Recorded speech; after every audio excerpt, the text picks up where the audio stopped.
Allez, on revient avec nos chers invités pour la suite de notre émission. Robert Kossiga à côté, président de l'Alliance Jeunesse et Développement. Ashraf Sama, homme politique du PDP, juriste et assistant parlementaire. Nous avons également Luc Amako, le jeune rédacteur en chef de Togo Breaking News.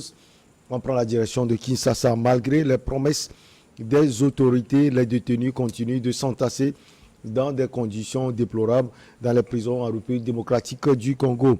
On protesté mercredi à Kinshasa les organisations de défense des droits humains en condamnant notamment la cupidité des magistrats qui les envoient en détention. On donne la parole à Ashraf Sama. Oui. Alors, qu'est-ce qui peut expliquer, si on peut le dire, la surpopulation en milieu carcéral dans ce pays? Qu'est-ce qui peut expliquer la surpopulation carcérale? Autant pour moi, je crois qu'il y a des éléments objectifs à ça. Mais il y a l'état de la législation. Il y a l'état de la législation. Lorsque vous avez une législation quand même qui est quand même assez offensive, qui n'est pas quand même assez douce, c'est-à-dire que un simple acte délictueux est, disons, répréhensible durement par la loi, forcément vous retrouvez des gens en prison. C'est pour cette raison que pendant longtemps, lorsque vous avez une,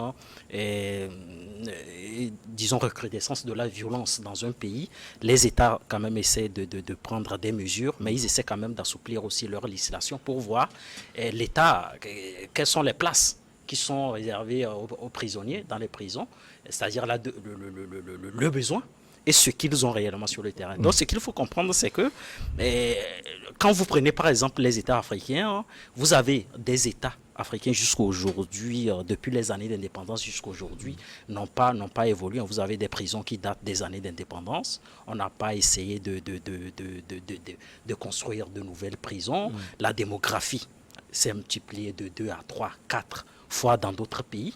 L'État n'a pas pris en mesure, disons, n'a pas joué le rôle de ses fonctions régaliennes. Donc aujourd'hui, il faut construire des prisons, il faut faire vraiment face à ces demandes-là, à cette recrudescence de la violence. Mais quand je le dis, moi je suis juriste de formation, je ne crois pas qu'il faut exonérer les gens de toute responsabilité dès lors qu'ils commettent des actes répréhensibles par la loi. L'État doit sévir, l'État a le monopole de la violence, et donc à travers l'institution qui est la justice, il a le droit de réprimer. Bon, maintenant, les organisations de défense des droits de l'homme sont dans leur rôle. Au Togo, je crois que c'est le CACIT, non, qui est quand même assez actif ici et qui formule des recommandations au gouvernement de prendre quand même des mesures idoines pour essayer de résoudre ce problème de surpopulation carcérale. Mais je crois qu'il faut faire extrêmement attention parce que quand ces organisations de défense des droits de l'homme souvent formulent des recommandations, parfois même des réquisitoires contre l'État, moi je dis qu'il faut faire extrêmement attention parce que la liberté absolue n'existe pas. La liberté absolue n'existe pas. Lorsque vous commettez des actes répréhensibles par la loi, l'État doit vous interpeller. Donc, je crois que tout le monde, que ce soit les acteurs étatiques ou non étatiques, chacun doit jouer son rôle pour vraiment finir avec ce problème de surpopulation carcérale. Parce que cette situation-là est sans conséquence. Parce que dans les prisons aujourd'hui, vous avez des problèmes d'hygiène, vous avez des gens qui vivent vraiment dans des cadres vraiment totalement effroyables. C'est totalement indescriptible en fait. Nous frôlons vraiment l'indignité humaine. Nous frôlons vraiment l'indignité humaine et j'appelle vraiment la responsabilité de tous les États africains de construire plus de prisons et d'être beaucoup... Vous savez, lorsqu'on envoie quelqu'un en prison, la première des choses ou le réflexe que nous, les humains, on a, c'est la punition. Non seulement il y a la punition, mais il y a aussi l'éducation parce qu'à un moment donné, il faut aussi réintroduire ces gens-là dans la communauté et il faut les discipliner, Donc, le problème de la population carcérale, c'est un problème extrêmement important qu'il faut s'attaquer aujourd'hui et il faut revoir l'état de notre législation. Quand je prends par exemple les contraventions, par exemple, vous avez des États qui continuent de réprimer, par exemple, les contraventions. Je vais parler par exemple de la violation des feux de signalisation. Je crois qu'il faut adoucir la législation et et ne pas envoyer comme ça des gens massivement en prison. Maintenant, je reviens à l'une des raisons que les organisations des droits de l'homme au Congo, on parle de la cupidité des magistrats. Oui, on parle de la cupidité des magistrats. Moi, je suis extrêmement à l'aise lorsqu'on emploie des formules comme ça. Je l'ai dit, dans toute corporation, il y a toujours des brebis galeuses. Il faut dire, il y a certains magistrats qui jouent le jeu aujourd'hui. Mais ce qui peut-être qu'on souligne cela parce que ça devient récurrent. Oui, non, ça devient récurrent. Il y a le Conseil supérieur de la magistrature qui peuvent éventuellement prendre des sanctions. Il revient au Conseil de la magistrature de jouer son rôle. Et je crois que ce qui, dans les États africains, pousse nos États à ne pas résoudre ce problème, c'est qu'on n'engage pas la responsabilité administrative de l'État. Vous savez, en droit administratif, par exemple, on peut engager... Ça, on est intéressé par cela, la responsabilité administrative de l'État. Mais bien avant, on va donner la parole aussi à Kosiga à côté. On a évoqué la cupidité des magistrats qui n'hésitent pas à envoyer les gens en prison. En République démocratique du Congo également, on voit des coups politiques. On l'a vu avec des leaders politiques, on l'a vu avec les gens de la société civile, Filimbi et autres. Vous trouvez également d'autres raisons qui font qu'on envoie aussi comme du beurre des gens en géole? Moi, ce qui m'intrigue un tout petit peu, c'est qu'il y a un slogan pour les hommes de droit qui disent que la liberté, c'est... La liberté de droit, l'exception est l'emprisonnement. Mais finalement, c'est l'emprisonnement qui est de droit et la liberté d'exception. Moi, je ne suis pas juriste, je ne fais qu'interpréter ce qu'eux-mêmes disent. Ils disent la liberté est de droit et la prison est l'exception. Mais finalement, on dirait que les deux expressions ont changé de place. Où la prison est devenue la règle. La règle, voilà. La prison est devenue la règle et l'exception, la liberté. Tout se résume là-bas. Vous savez, aujourd'hui, dans nos pays africains, je crois que juste après le départ du colon, ceux qui ont pris les rênes de nos pays n'ont pas pensé à construire des centres de détention ou des centres pénitentiaires. Ils n'ont pas pensé à ça. Et cela fait aujourd'hui que, par exemple, si nous prenons la prison de Kinshasa, ils disent que c'est construit pour 1500 personnes au maximum. Or, c'est 10 000. Aujourd'hui, c'est 10 000. La deuxième prison est construite pour 500 personnes. Aujourd'hui, c'est 2000. Il en est de même chez nous, ici, au Togo. Vous savez, l'Afrique manque de centres de pénitencier dignes de son nom. Parce que l'homme, c'est l'homme. Il faut un peu de dignité, même si la personne est sous le coup de la loi. Il faut respecter ses droits, il faut lui respecter sa dignité. Mais c'est pourquoi je dis que l'Afrique est malade de ses intellectuels. C'est aussi ça c'est aussi ça la réalité. Parce que n'écrit pas le droit à n'importe qui. C'est ceux qui sont des sachants. Des sachants. Ceux qui connaissent, maîtrisent alors tous les contours du droit, qui écrivent alors les procédures pénales, voilà, le droit pénal et autres. Ils doivent déjà mettre un peu d'humanisme dedans. Par exemple, en France, moi, je suis sidéré parfois de constater qu'on condamne les gens et consciencieusement eux-mêmes vont à la maison, prendre leurs effets et aller en prison. On peut aussi conscientiser l'Africain ainsi. Maintenant, pour rien au monde, quand on convoque les gens à la gendarmerie, la personne sait que je pars déjà en prison. Chez nous, c'est ça. On a déjà cette phobie. Ah oui, on a déjà cette phobie. Et c'est ça aussi la réalité. Parce que souvent, sur 10 convocations, au moins, il y a 6 ou 7 qui vont directement en prison. Alors, quand ça est ainsi, qu'est-ce que vous voulez que le magistrat fasse? C'est aussi ça. Le travail est faussé à la base. Le magistrat n'aura plus assez de moyens. Aussi, il y a la méchanceté de nous-mêmes Africains. Il y a certains problèmes qu'on peut régler à la maison et ne même pas l'envoyer devant la justice. Ouais. Mais par égoïsme ou par méchanceté, on veut nuire à la personne et donc on fait pieds et mains pour que cette personne-là aille en prison. Et parfois même, c'est sur la raison de cette personne-là qu'on passe par des autorités politico-militaires pour qu'on puisse alors arrêter ces personnes-là. Aussi longtemps qu'on ne va pas dépolitiser la justice dans nos pays africains, il y aura toujours de ces problèmes-là. Parce que parfois, vous savez, certains magistrats sont contraints à décerner des mandats de dépôt. Parce que tel a appelé pour qu'on emprisonne celui-ci. C'est aussi ça la réalité. Donc, remettre la faute sur le seul magistrat, moi je dis non, pas du tout. Mais c'est le contexte même qui s'y prête. Ce n'est pas aussi de la joie à un magistrat d'envoyer un humain en prison. Non. Mais c'est son travail. Il va faire quoi? C'est comme l'infirmier. Vous pouvez avoir une plaie béante, mais il est obligé de mettre de l'alcool dedans, ne serait-ce que pour désinfecter la plaie. C'est ça aussi. Donc, il va falloir que nous-mêmes, les Africains, nous prenions conscience et ayons aussi un cœur plus humain et pour régler un tant soit peu certains problèmes à la maison ou rentrer peut-être... on trouve des mécanismes par lesquels on peut régler certains problèmes sans que la personne n'aille en prison. Voilà.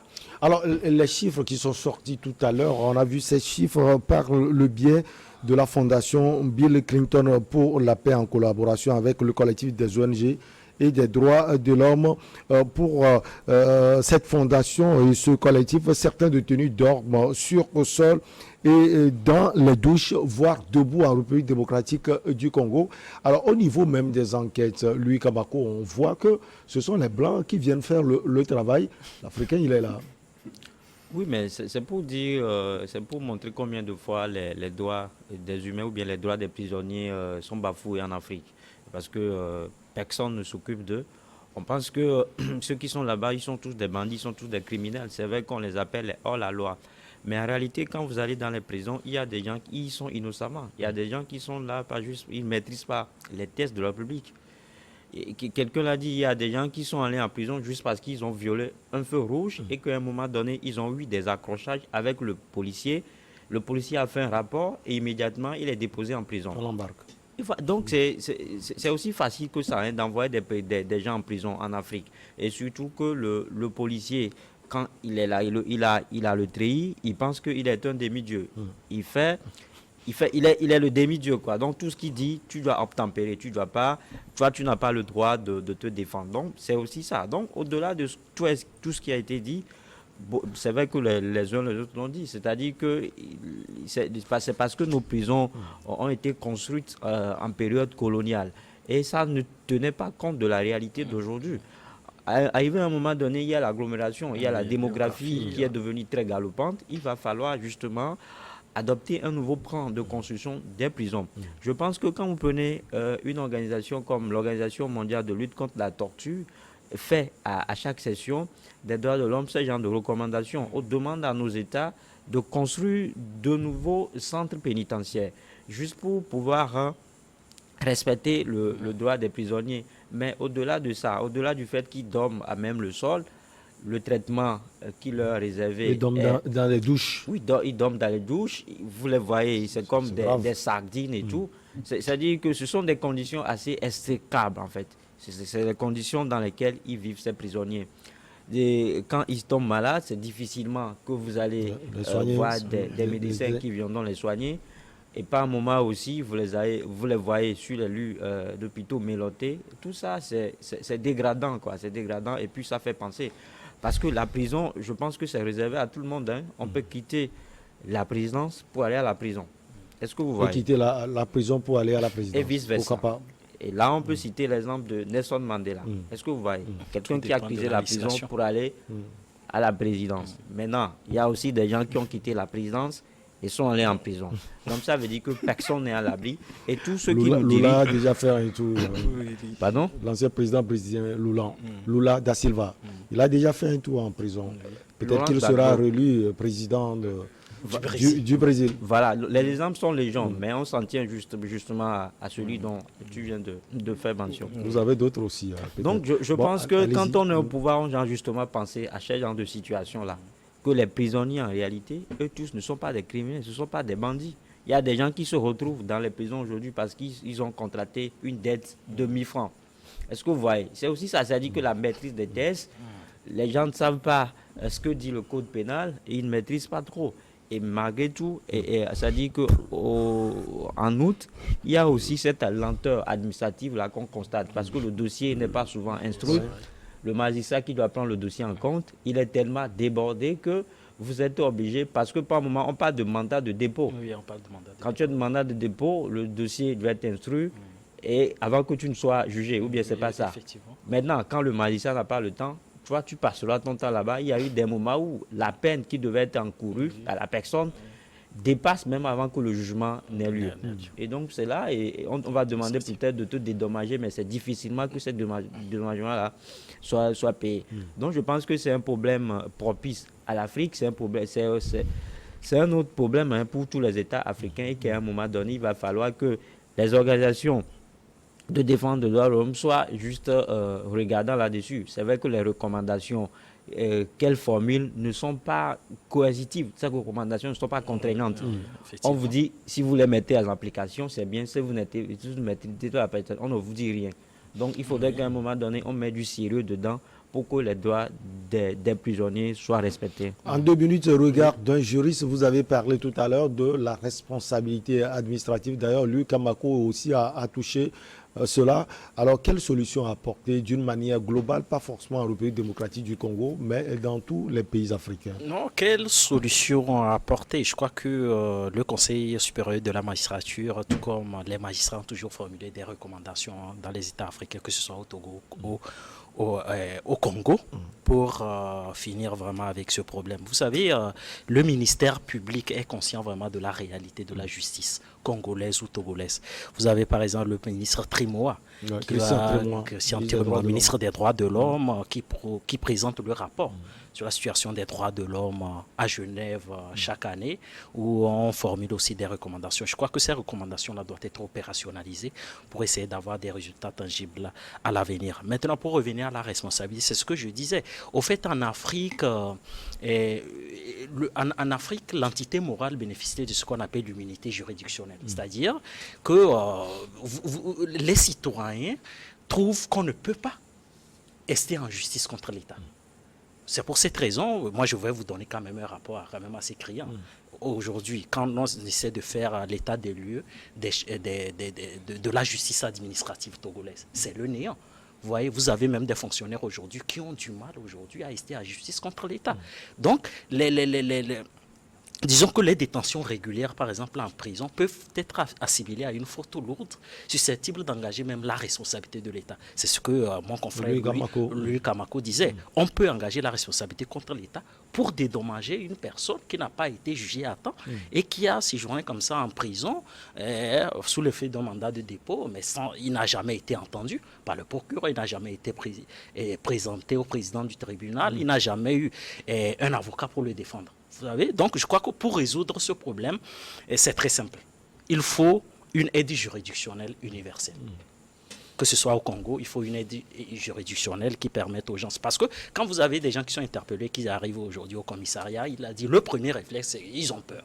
Ils ont peur parce qu'ils doivent se retrouver en prison. Mais quand on connaît ses droits, mais lorsqu'un un policier, par exemple, vous menace ou prolifère des incriminations à votre rencontre, vous pouvez, par exemple, riposter en disant que vous n'êtes pas responsable de ces actes-là. Mais vous avez nos confrères qui sont toujours intimidés et à chaque fois qu'ils voient comment on les appelle, les policiers qui sont des dépositaires de la puissance publique, bon, voilà, ils perdent leur sang-froid et voilà, du coup, ils se retrouvent en prison d'un jour à l'autre. Donc, il faut vraiment assainir le milieu. C'est extrêmement important parce que vous savez, lorsqu'on on emprisonne des gens comme ça, oui, lorsqu'on emprisonne des gens injustement, les gens, à un moment donné, peuvent extérioriser leur frustration. Et cela peut prendre allure d'un mouvement insurrectionnel un jour. On a vu des mouvements dans les prisons. Dans les prisons, on a eu des émeutes, et ailleurs, voilà, des émeutes d'ici par là. Si on veut vraiment avoir une stabilité, il faut vraiment assainir le milieu. Comme je l'ai dit, le Conseil supérieur de la magistrature est conscient de ça. Les organisations, tu sais, les organisations de défense des droits de l'homme, souvent, moi, je me méfie vraiment de leur rapport. Parce que ce sont des gens qui sont dans une logique de liberté absolue. La liberté absolue n'existe pas. La liberté s'exerce dans le cadre des lois et règlements. Il faut respecter la législation en vigueur. Allez, on va marquer une petite pause. On revient pour la suite. Le dernier virage, et c'est le Togo.